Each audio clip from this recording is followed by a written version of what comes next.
The car's on fire, and there's no driver at the wheel.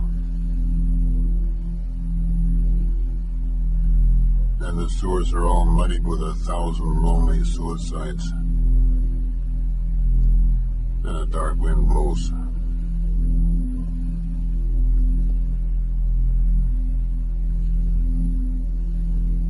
The government is corrupt. And we're on so many drugs with the radio on and the curtains drawn.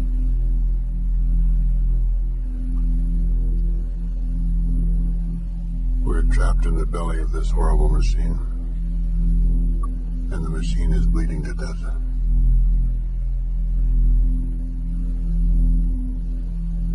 The sun has fallen down. And the billboards are all leering.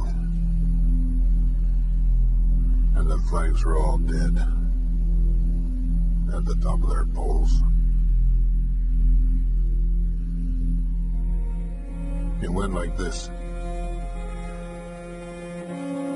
The buildings toppled in on themselves. Mothers clutching babies. They threw the rubble and pulled out their hair.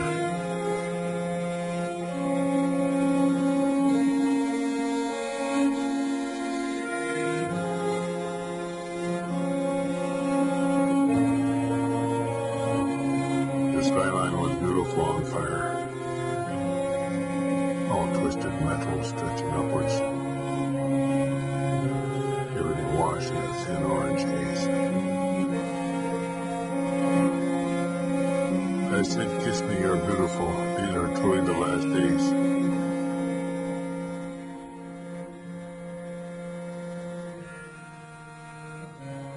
You grabbed my hand, and we fell into it, like a daydream or a fever.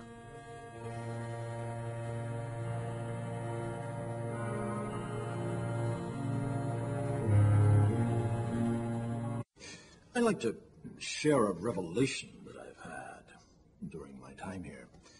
It came to me when I tried to classify your species. I realized that you're not actually mammals. Every mammal on this planet instinctively develops a natural equilibrium with the surrounding environment, but you humans do not. You move to an area and you multiply, and multiply until every natural resource is consumed. And the only way you can survive is to spread to another area.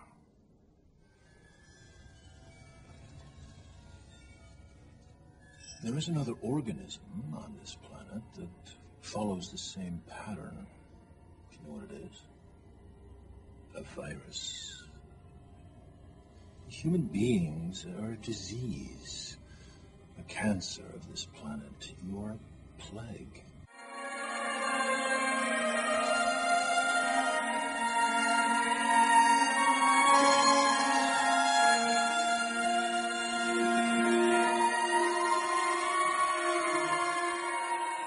I think it does go all the way back to the main aspects of the civilizing process and its foundations in domestication, for example, that really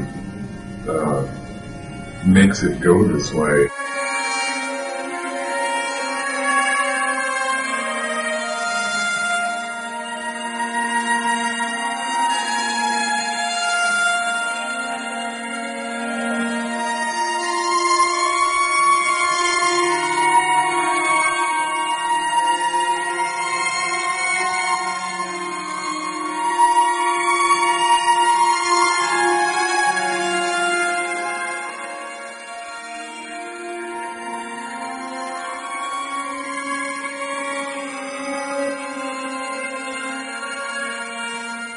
It isn't surprising that more people are beginning to think of it as a problem that involves civilization and the definition, really, the whole meaning of what is civilization, both in terms of the present and in terms of its origins and its course.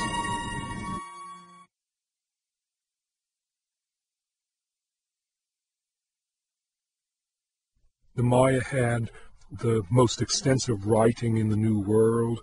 They had detailed knowledge of astronomy, great cities, wonderful monuments and art, and there were lots of them. There may have been as many as 50 million Maya, but by the time Cortez, the Spanish conquistador, marched through the Yucatan Peninsula, he passed within a few miles of these abandoned cities covered by jungle without even knowing that there were cities there, because there were no people. And in the Maya crash, which happened between about 800 and 910 A.D., maybe as many as 90% of the Maya died or scattered, and all of the kings were overthrown and the cities were abandoned. They disappeared partly through inadvertent environmental damage of their own making, particularly chopping down forests on which they depended for plaster and fuel. And then as there were more and more people fighting over less and less land, naturally the fighting got more intense.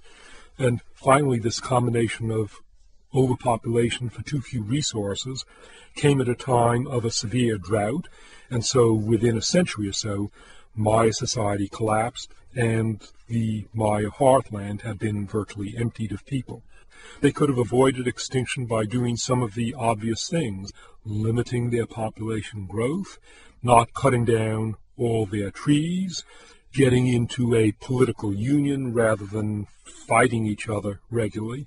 It would have been obvious to them that the hillsides were getting deforested and that their buildings at the bottom of the hills were getting covered up with 9 feet of sediment. My UCLA students really bored home with that question, why on earth didn't these past societies see what they were doing? But then I reflect that there are still people around 70 years from now. They'll look back at the United States in 2005 and they too will say, weren't they thinking about their water problems and global warming and toxic waste? How could they have been so blind? The question of when we'll actually run out of oil is absolutely the wrong question to be asking. We should be asking, when will production peak? Back in the 1950s, M. King Hubbard, the petroleum geologist who worked for Shell and a bunch of other companies and taught at UCLA and MIT and a bunch of other universities, realized that for any given oil province, when about half the oil has been extracted, it becomes more difficult to extract what's left, and so the rate of extraction begins to taper off. The production peaks